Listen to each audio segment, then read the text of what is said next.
Glória a Deus. Glória a Deus. Amém? Amém. Queria te convidar a abrir a sua palavra em Êxodo, capítulo 40. Nós vamos compartilhar hoje Êxodo. Está lá no comecinho da Bíblia. Para quem não sabe, boa noite, boa noite. Capítulo que? 40. Êxodo. Êxodo 40. Isso. Todos achamos? Amém? Não amém? Talvez amém? Alguém só podia ver se está saindo som na transmissão? Por favor, Léo, você... Acho que tá, mas só para garantir. Que às vezes... A Elisama já postou aqui alguma coisa, mas deixa eu... Só para garantir, porque se a última vez deu um belzinho. E... Êxodo 40. Tá, que bom. Glória a Deus. Eu também quero convidar, deixa aí o dedinho, não precisa deixar o dedinho, mas deixa marcado aí Êxodo 40. Vamos abrir também em Romanos 8, 29. São os dois textos de hoje. Romanos 8, 29. Mateus, Marcos, Lucas, João. Né? Eu ia brincar, falar de Apocalipse, mas não. Atos, Romanos.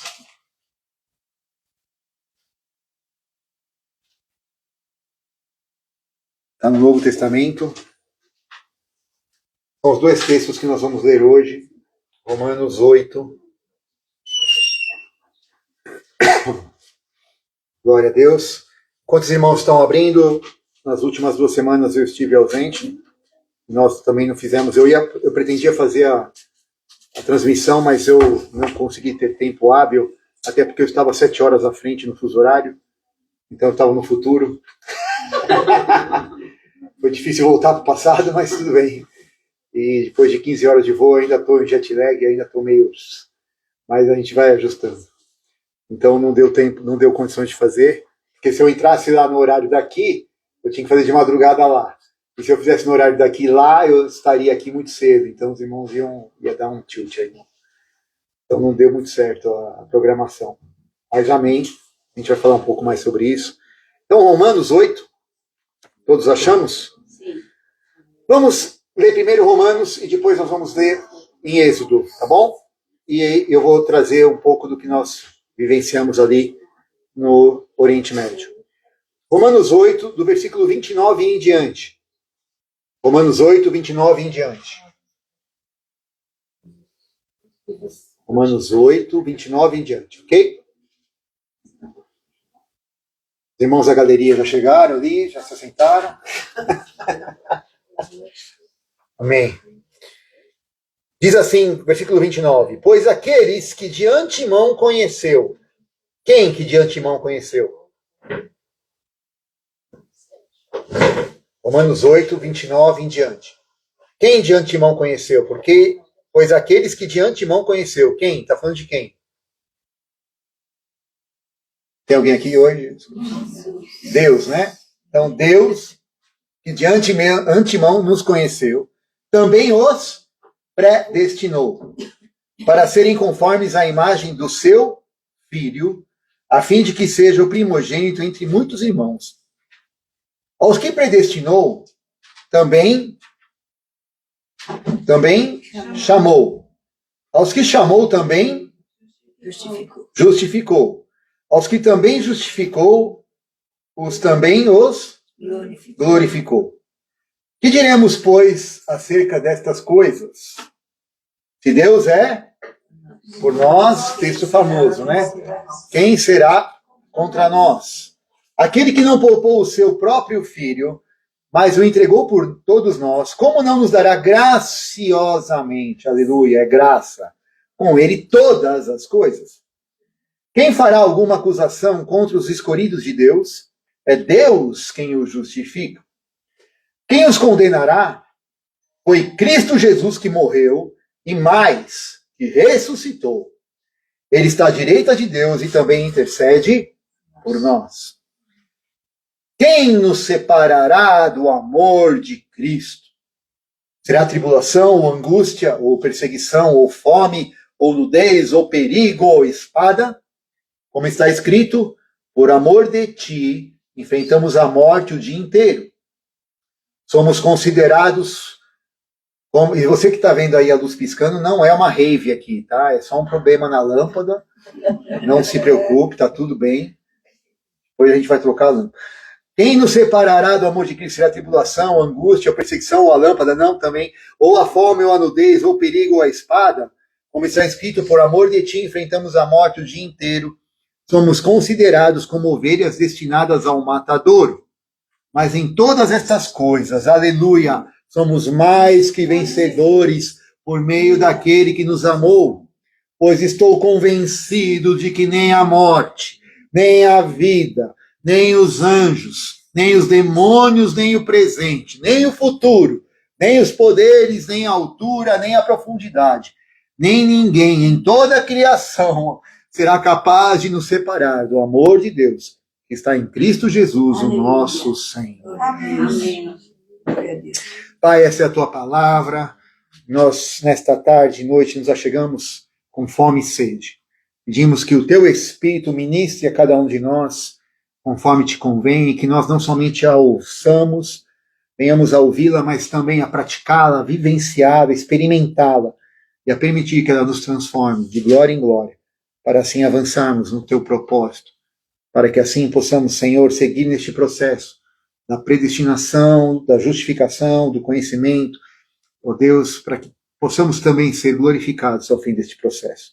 Nós te pedimos isso para a glória do teu nome. Tudo que milita contra a tua palavra caia por terra.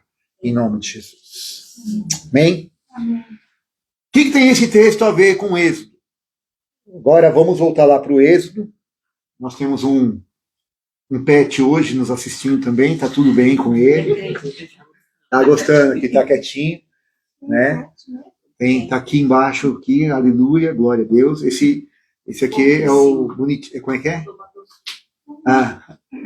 Então, tá tudo certo aqui. Como é que é o nome dele? O Alvin. O Alvin não é dos esquilos, mas ele é... Aleluia. Vamos lá. Temos que compreender que Deus, então, nos colocou num propósito. Diga propósito. Propósito.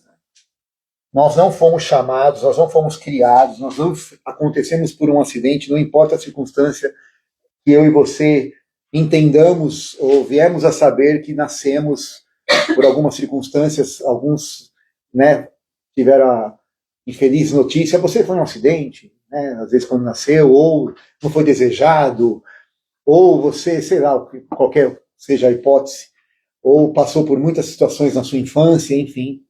Não importando qual foi essa situação, a situação é que Deus sonhou com você.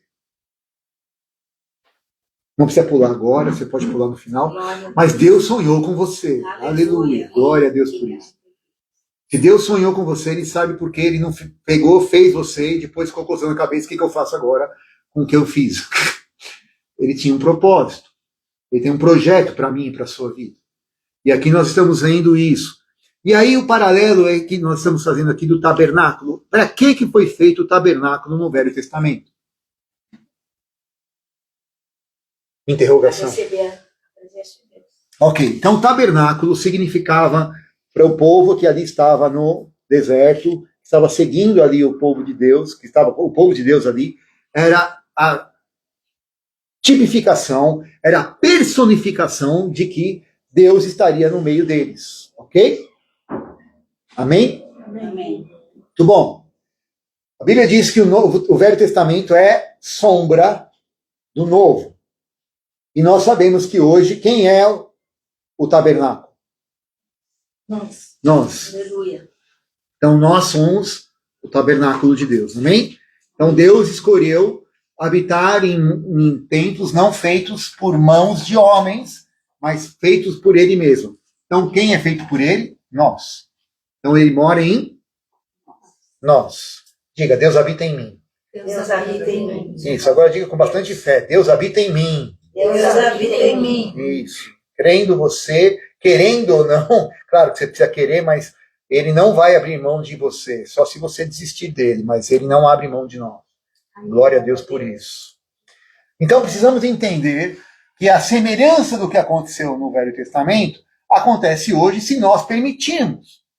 Então nós temos que compreender que cada parte do nosso ser foi criada, mesmo com as nossas limitações e mazelas, Deus quer usar cada uma dessas partes, todo o nosso conjunto, toda a nossa personalidade, para a sua honra e glória. E todo esse conjunto também foi feito e criado para a expressão dessa glória. Amém? Amém.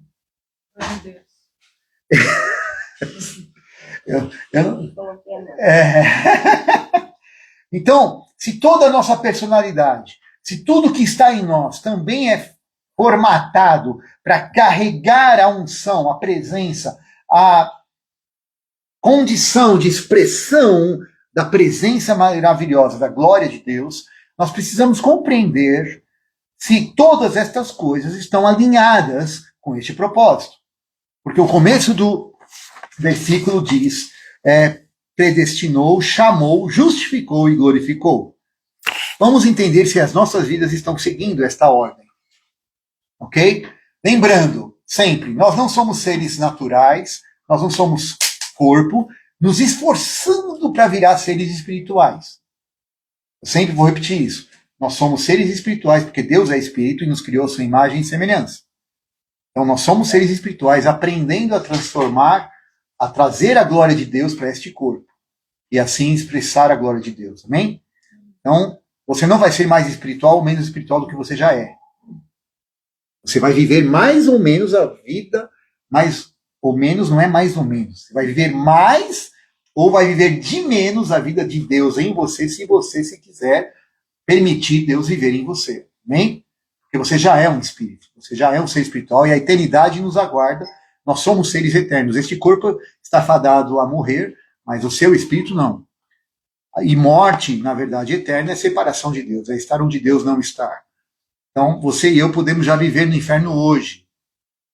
Se você não vive com Deus hoje, você já está no inferno, você não vai para. Porque o céu também não é um lugar. Onde que é o céu?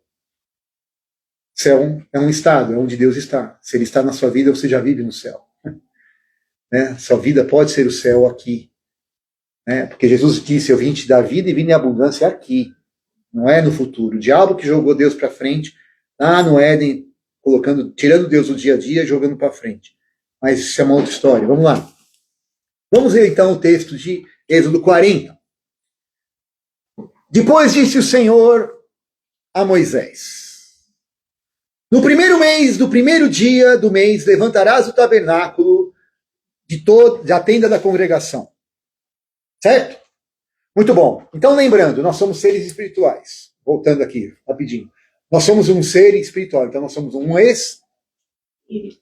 Temos uma alma. E habitamos num corpo. Então a ordem é essa: espírito, alma e corpo. Então somos um ser espiritual, temos uma alma e habitamos no corpo. A alma também tem uma subdivisão. Qual é mesmo?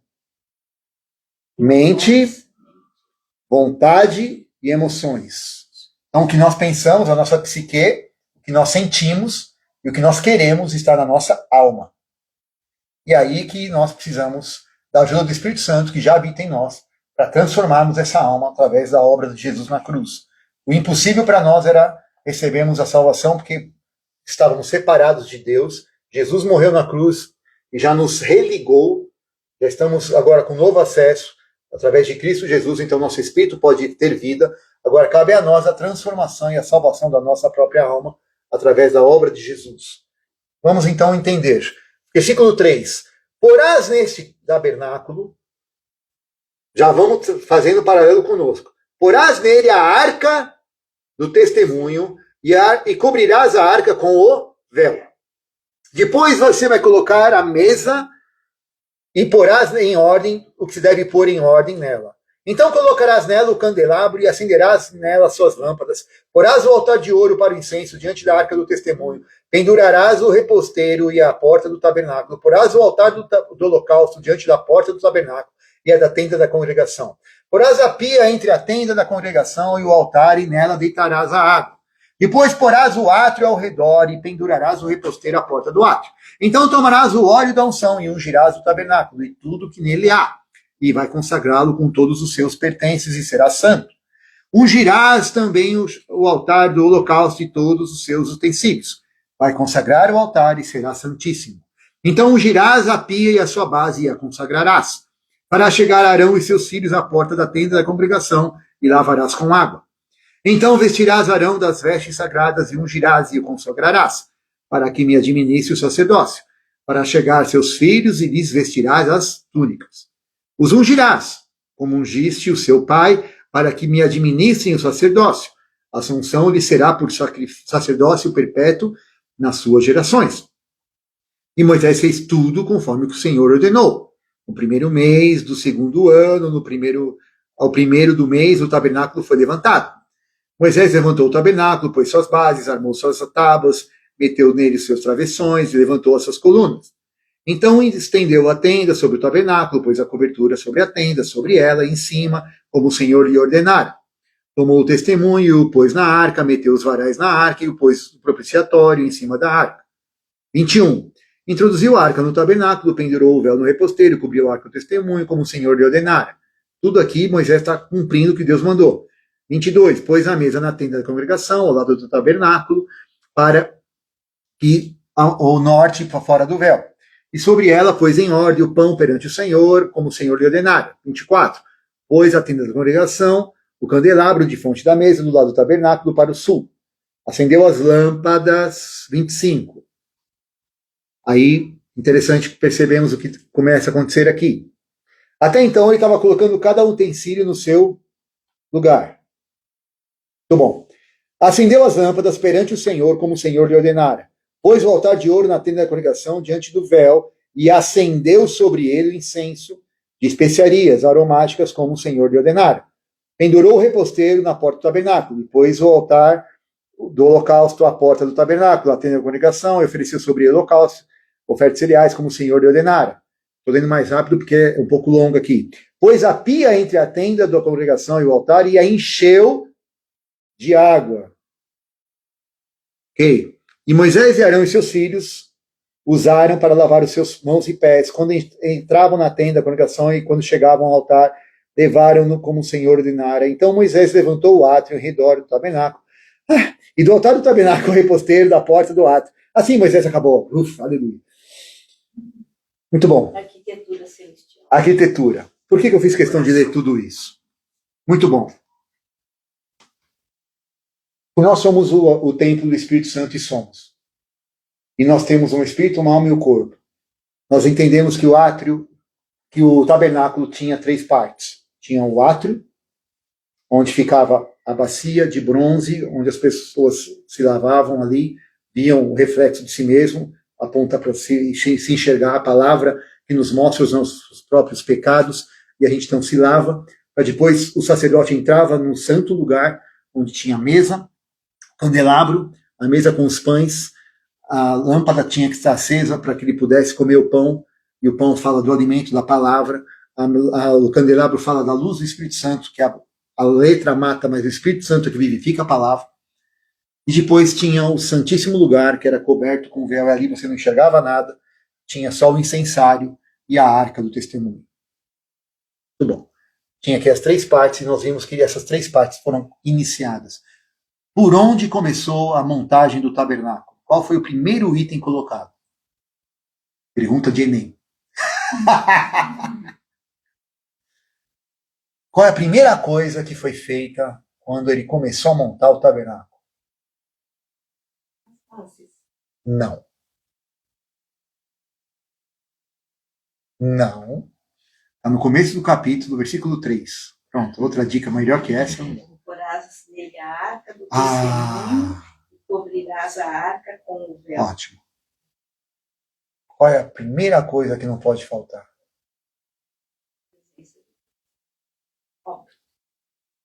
Adianta eu ser um tabernáculo sem arca?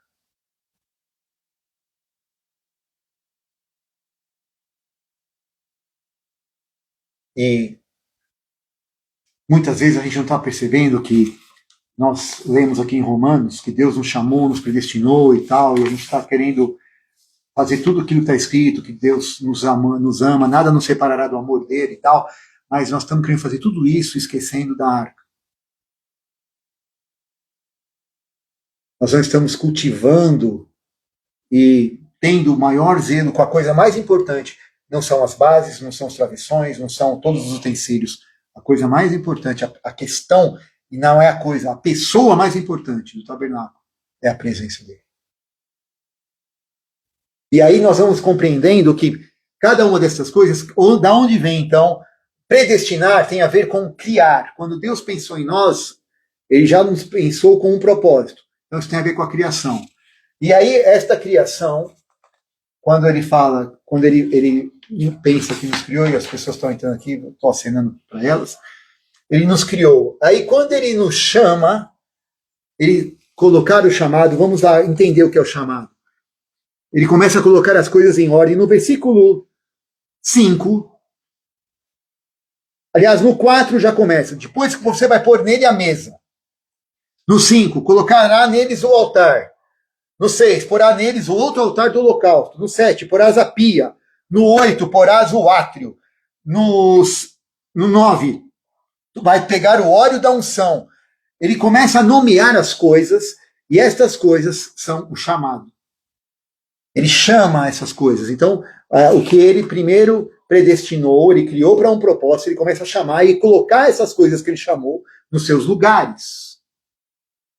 Então, cada coisa dentro de nós, cada emoção dentro de nós, cada pensamento dentro de nós, cada vontade que nós temos, elas têm uma função. E foram feitas por Deus, amém? Ótimo. Agora, não foram só chamadas essas coisas dentro do tabernáculo, nós somos o tabernáculo. E essas coisas Deus colocou. A primeira coisa é a presença dele. Ótimo. Todos esses utensílios que nós carregamos dentro de nós temos utensílios. Eu e você temos habilidades, eu e você temos personalidades, eu e você temos condições peculiares dentro de cada um de nós. E Deus quer usá-las. Agora, nós temos usado do jeito certo. Adiantava a pia querer ser acesa? Não. Às vezes a gente está querendo acender a luz com pia. E não dá certo. E a gente não desiste. Porque a gente quer fazer do nosso jeito. E Deus falou, não é do seu jeito. Essa área da sua vida tem que ser daquele outro jeito. Você está forçando a barra. Tá, mas ele não só chamou, e ele não só predestinou e chamou, mas ele justificou. O que é justificar? Aí você vai para o versículo 24, onde ele começa então a justificar. Na verdade, no 25, o que ele faz? Ele acende as lâmpadas. Ele não só pôs a lâmpada. Por que a lâmpada está lá?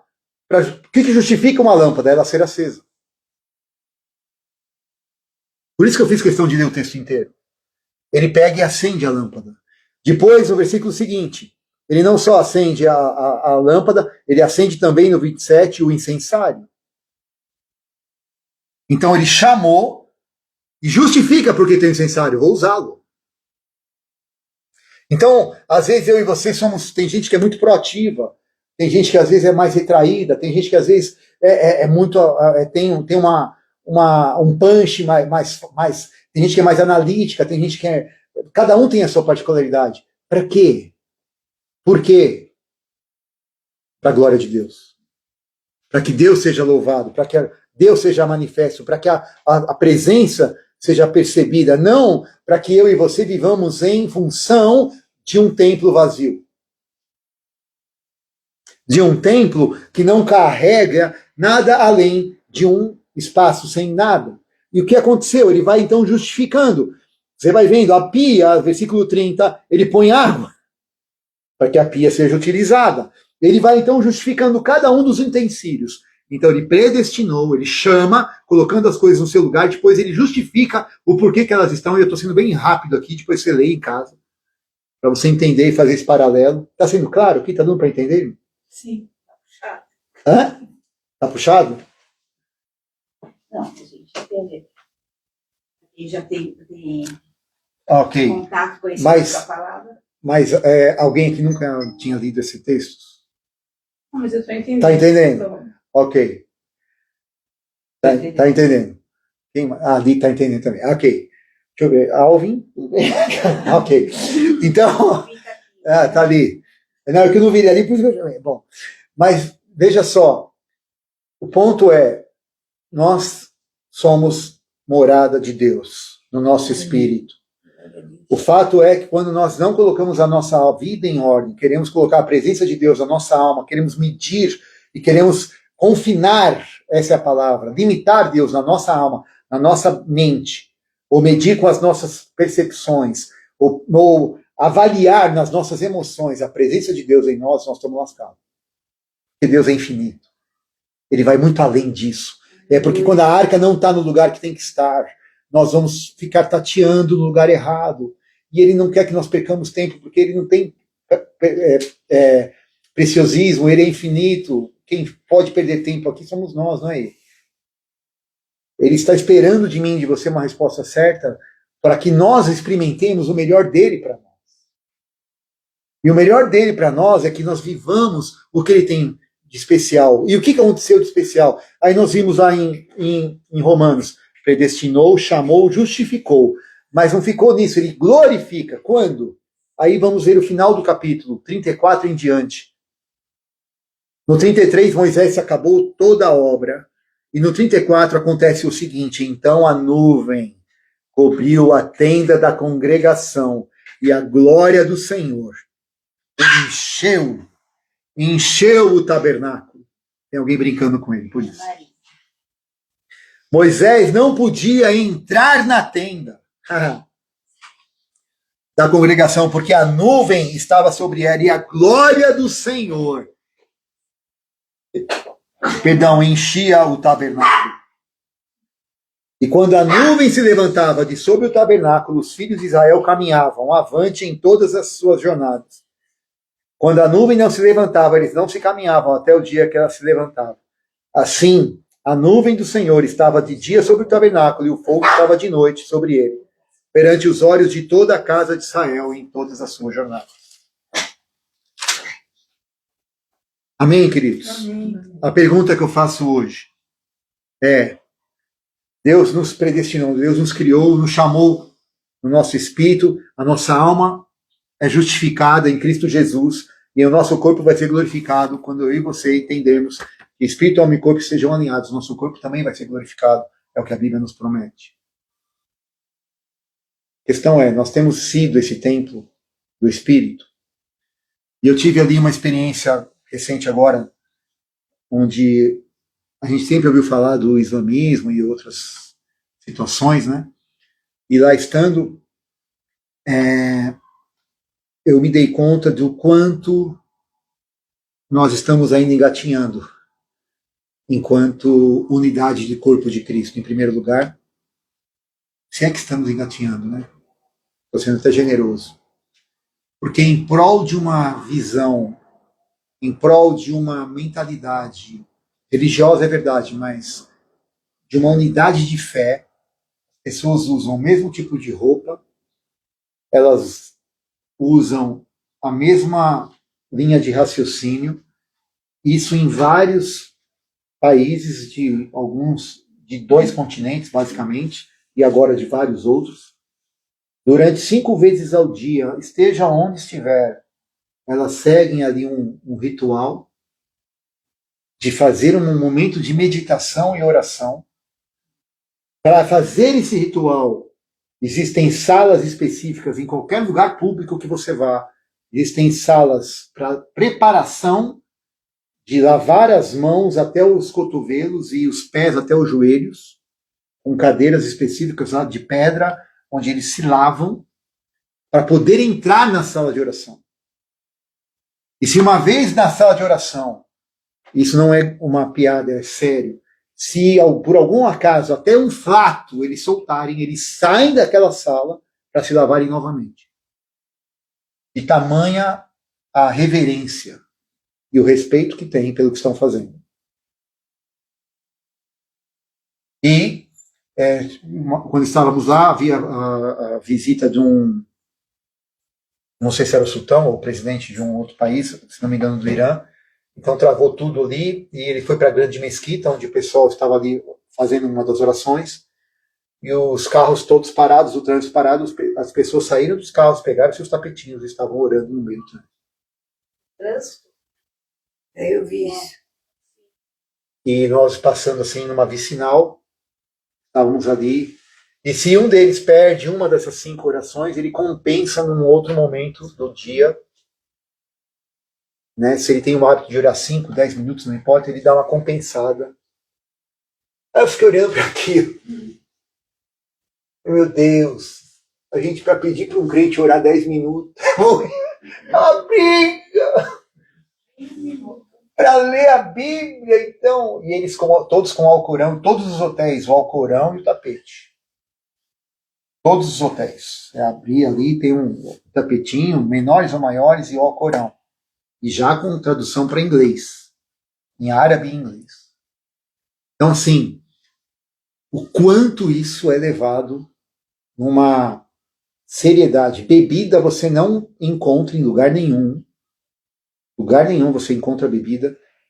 E para se vender é um rigor terrível em hotel, e também dentro do hotel tinha uma lanchonete e tinha um restaurante. Do restaurante não podia pegar a garrafa de bebida e ir para a lanchonete. A lanchonete podia perder a licença. Dentro do próprio ambiente do hotel. Tamanho rigor que existia das regras e tudo mais. Havia um dos hotéis que eu fiquei, a gente voltou, o calor estava muito grande, e tinha uma piscina, só que a piscina era água quente também. Então, só tinha ali um ofurô, as mulheres entrando de burca.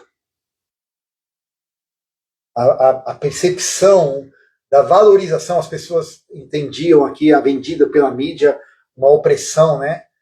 Mas ao contrário do que a gente pôde perceber é que as mulheres lá se vestem daquela maneira porque elas entendem, e também é da percepção de que a beleza e tudo que uma mulher tem como maior tesouro é de fato para o seu esposo. E dentro da casa delas, elas usam joias, ouro, tudo o que elas podem se embelezar é dentro de casa. E fora elas andam de forma mais simples. Exatamente o contrário do mundo ocidental. E dentro de casa tá... Mas para fora tem que mostrar para aparecer o que não tem. Mas é só no mundo ocidental.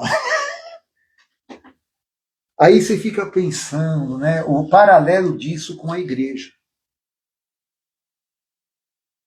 Nós somos a igreja, e somos.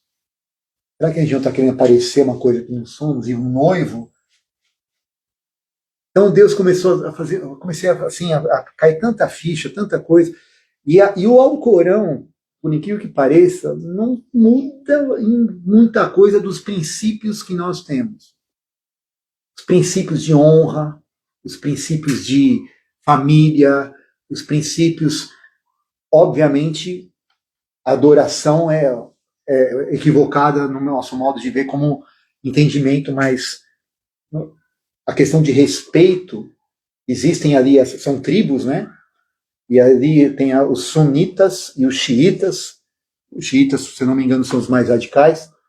E ali estavam, eles mesmos não oravam juntos, não oram juntos em alguns momentos.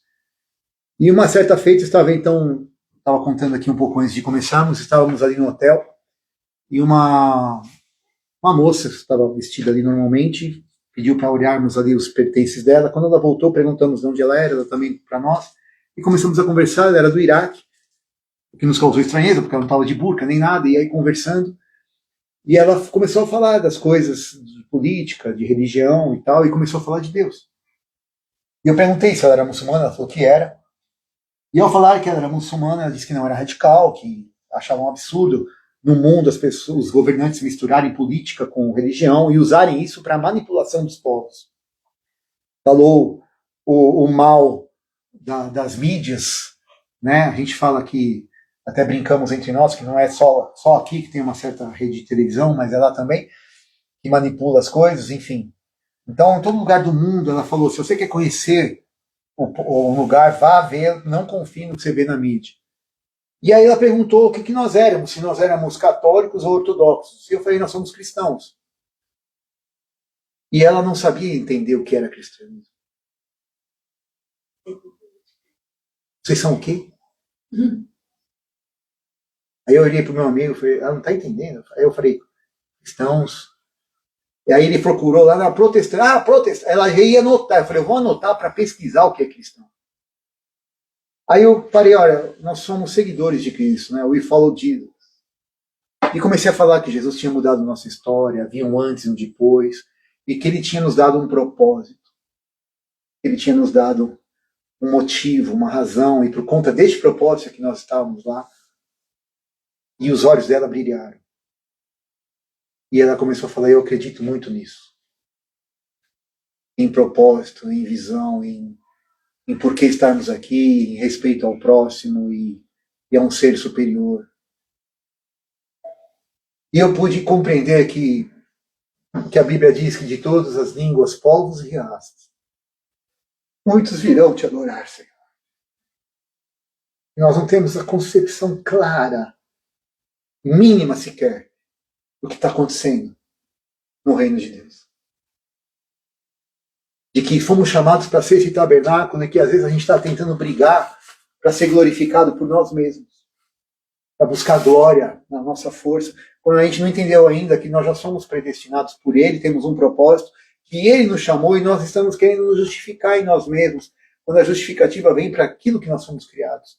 Se você, no corpo, está naquele momento de ser candelabro, para de querer ser pia. Se nas suas emoções as coisas estão estrambelhadas, começa a pôr as coisas no lugar, mas começa pela arca. Para de querer arrumar os utensílios da sua vida, as perfumarias, quando o mais importante você não está tomando cuidado.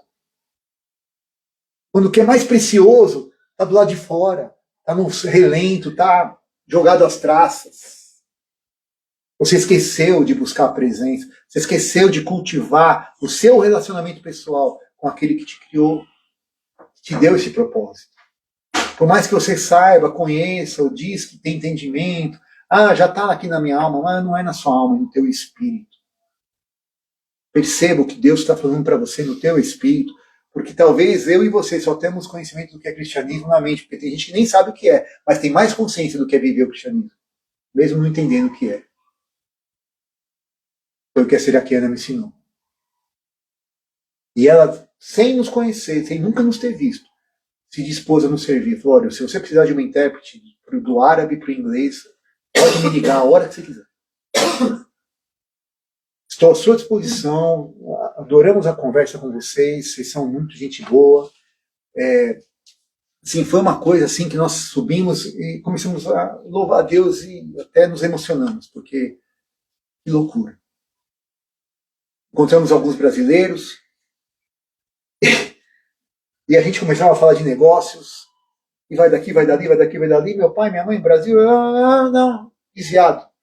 Um era desviado, o outro veio da igreja. Mas um deles, eu preciso me converter porque não tenho ido à igreja. É mesmo? Mas você não se considera convertido porque não vai na igreja, é isso? Não vou na igreja, tal. E aí nós estávamos num restaurante e ele pediu ali um copo de uma bebida que ali podia. Eu perguntei, você, por estar tomando isso aqui, você é um alcoólatra? Imagina! Porque para ser um alcoólatra, né? Imagina, eu só tomo aqui quando eu como, uma vez ou outra, é muito raro, inclusive. Então, veja bem, da mesma maneira que você tomar esse copo, você não pode ser chamado de alcoólatra, nós não podemos dizer que quem vai à igreja é convertido, só porque vai à igreja. Uai, não é que é mesmo? A questão é que Deus não olha quem vai e quem deixa de ir, ele olha o coração, meu irmão. Para de deixar o diabo botar coisa na sua cachola. Para de você querer se justificar. Quem se justifica é o Senhor. Quem nos justificou é Jesus Cristo naquela cruz. Eu tenho que entender o propósito da minha vida. Se Deus não te chamou para ficar dentro de uma instituição, amém.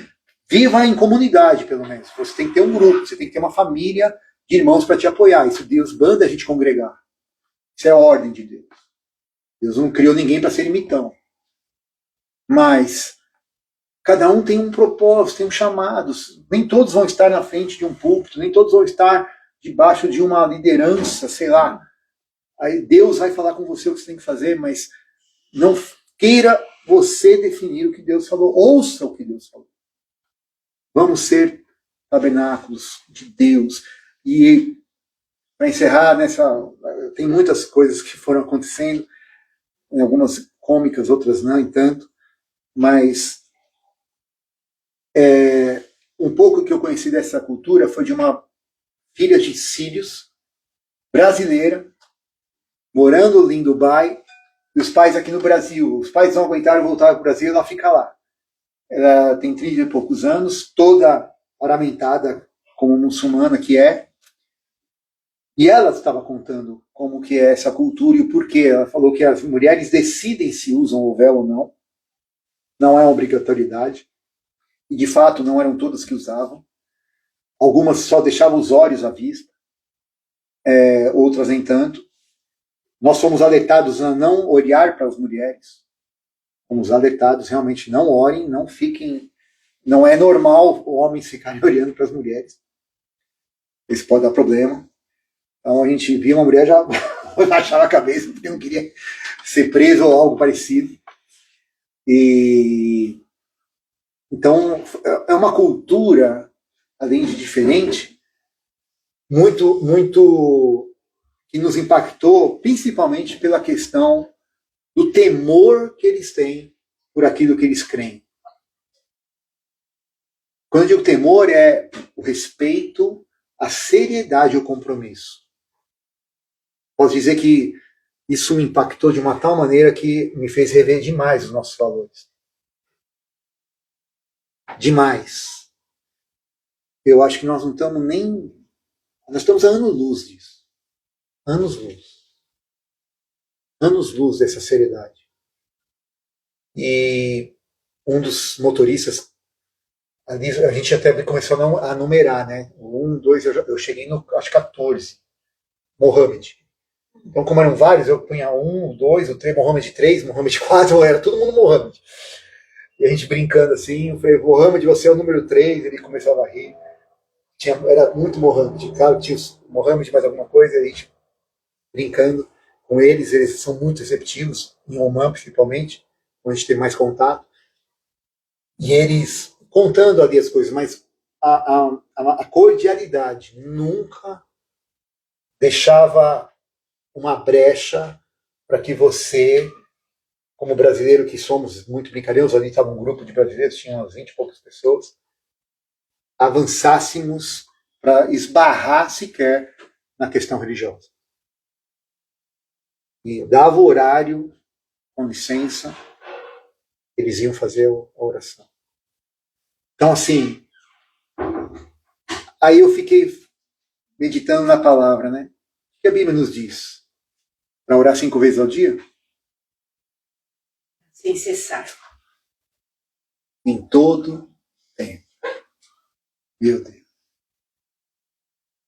Meu Deus. E no templo eram 24 horas, né? Tabernáculo. Davi instituiu, quando Davi coloca ali para o seu filho levantar o templo, eram 24 horas ininterruptas. Tanto que falamos muito do tabernáculo de Davi. Como está o tabernáculo hoje, irmãos? Como é que está o seu tabernáculo? Como é que está a casa de oração aí do Senhor? Nós estamos entendendo que somos predestinados, chamados, justificados e vamos ser glorificados em breve. Amém? Que bom. Fico feliz pela sua alegria. Que Deus possa nos ajudar a avançar nessa direção. A você que nos ouve também, que você medite nisso. Você coloque em ordem esse tabernáculo, para que a glória de Deus venha. A glória de Deus só veio depois que estava tudo pronto. Deus não vem glorificar um tabernáculo bagunçado. Fica a dica. Que Deus te abençoe, em nome de Jesus. Amém. Glória a Deus.